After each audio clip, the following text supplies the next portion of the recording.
There have been a lot of new faces in this film, and you've said how maternal you felt with Jenna right away, right? How so? Yeah, I don't know.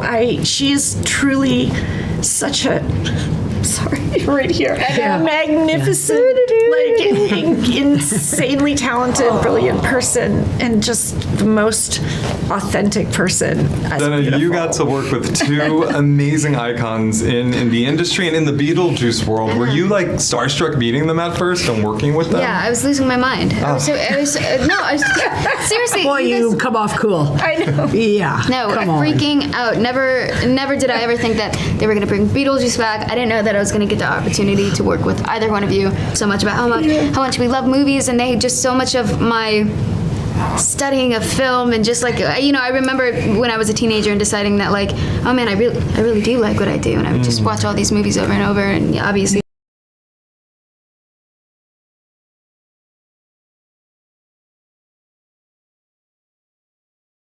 And when Tim approached you to do the movie, I believe you were at his house, right? Yeah. And then you went in your car, you started driving, and then what happened? Oh, yeah. You know, I think, don't you? I might know, but I want to hear it from you. He threw me off. It was in Malibu. Threw me off. Thought we were talking about Wednesday. Gives me the Beetlejuice script. I went, oh, okay, right, cool. Thank you very much. Left. Got in my car, pulled over 10 minutes into the drive on the side of PCH. And like on PCH, there's all these rocks. Like, it's not a sitting area. There's like homes and like the ocean. And I just climbed over the rocks. I have a photo somewhere of like just sitting on the rocks and I just read the entire thing. You and then, did not. Yeah, and then I called my That's the team and I was like, best. oh yeah, I think I'm gonna, Tim just gave me this thing and I think I should do it. Aside from Beetlejuice, the three of you are parts of some of my all-time favorite shows. So a quick little catch-up round. Jenna, starting with you, Wednesday season 2. What's going to surprise us the most?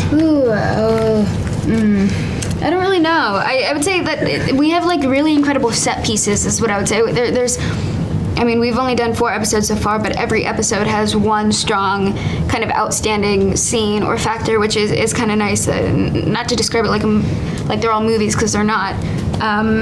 But this season just feels like we're getting a little bit more of an opportunity to do the things that we wanted to accomplish in the first one, just maybe didn't have the resources or the faith, and we just have a lot more trust this season, which is really great. Another viral dance?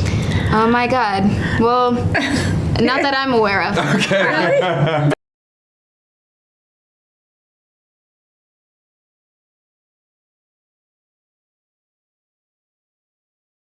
And now Astrid. So I was just talking to Michael, and he said that Jenna was born to play Winona's daughter. Wait, are we learning something? Yeah, I don't know where this, well, I guess it's coming from Michael. I was going to say I don't know where this narrative is coming from, but I'm very lucky to play Winona's daughter. I mean, I never would have thought, and I never thought that this would be a possibility, and I'm so unbelievably happy and excited by it. Yeah. How did you guys bond on set as mother and daughter? Did you see a lot in each other that you see in yourselves? It was Yes. everything. I don't even know.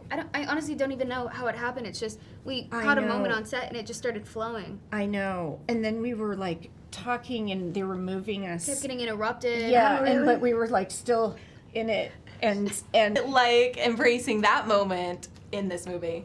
Oh, I mean, well, everything. But I just love the image of all three of us together with like these ridiculous, huge, oversized gowns that were, different colors. It looks bizarre. I know. In the church? Just like this itchy material every day showing up and being like, man, what are we making? I was just glad that I wasn't the only one left out.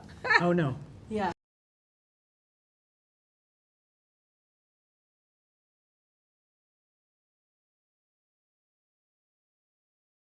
After this experience working with these amazing ladies, what do you admire about them?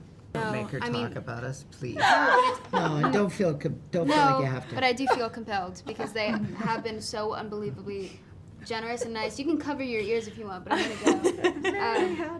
Truly, no, I love them. I really do. I was so familiar with Catherine's work all my life. Winona the same. Some of my favorite films are things that they were a part of and contributed to. They're legends. They're giants, and to be able to work with them is an honor. But then, even just these hours, these like press days that people even find miserable sometimes, I'm like still excited. Yeah, I'm having fun, and like I'm excited to spend more time with these people because they've just been unbelievably kind and generous and beautiful towards me, and I am incredibly appreciative of.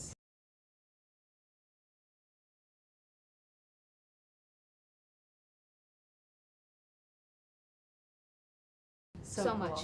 Jenna, what's the movie you're in that I saw on an airplane about a school shooting? What's it called? The Fallout. Did you see it? Yeah, Okay. that's the one I was talking Okay, about. people have to see that movie. She's so amazing. good. Oh my God! I it's- wrote her name down. Oh, but before you knew yeah. her, before you knew Jenna. That movie. Oh, it's so raw Yeah, and it's real. really- You're amazing. It's Yeah. so well Amazing. done. You're Thanks. Yeah. really, really As the beautiful. director, first-time writer-director, Megan. Fabulous. Sheesh. To be a part of something like Beetlejuice that was so influential on me as a person and also so many people is it's kind of too much to comprehend, I think. Yeah, I had such a formative experience being so young, being terrified by the snake at like 8 years old when I first watched Yeah, the the first snake is Beetlejuice.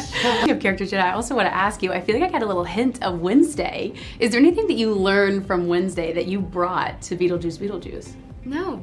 Really? No, I really don't think so. I mean, I think obviously it's Tim's world, so I think that things in the universe kind of naturally and it kind of it can be similar at times, or some of the like a lot of my lines were nasty or bitter, and that's like Wednesday's whole thing. But for the most part, I think a lot of what was based in.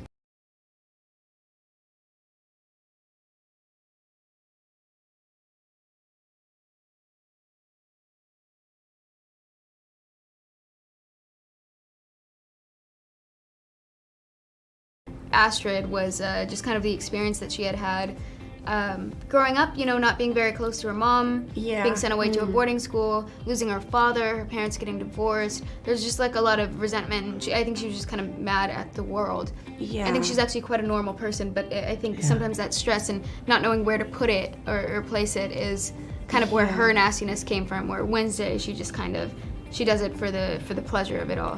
Right? Yeah.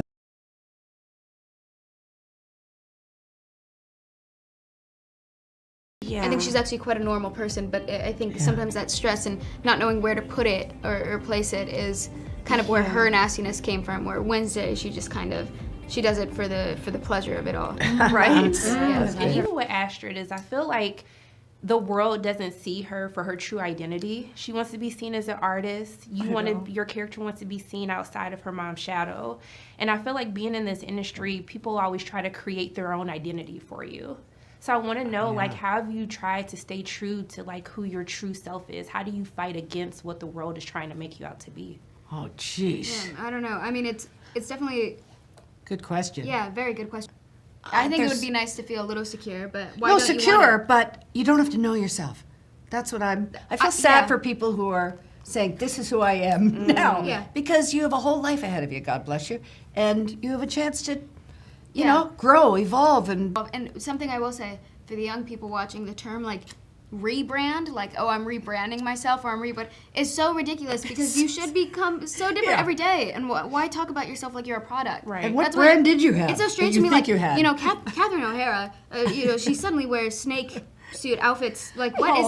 I whole found rebrand. myself. Different from Lydia, and I think it's such a beautiful choice not to kind of phone in the same type of performance. So can you talk about the intentionality about creating this different version of Astrid? Yeah, of course. Well, because Lydia is so beloved, one, I knew that was just a mistake. I would never do that, but also, do anything near. That is Winona. That is her role. No one else could have done that.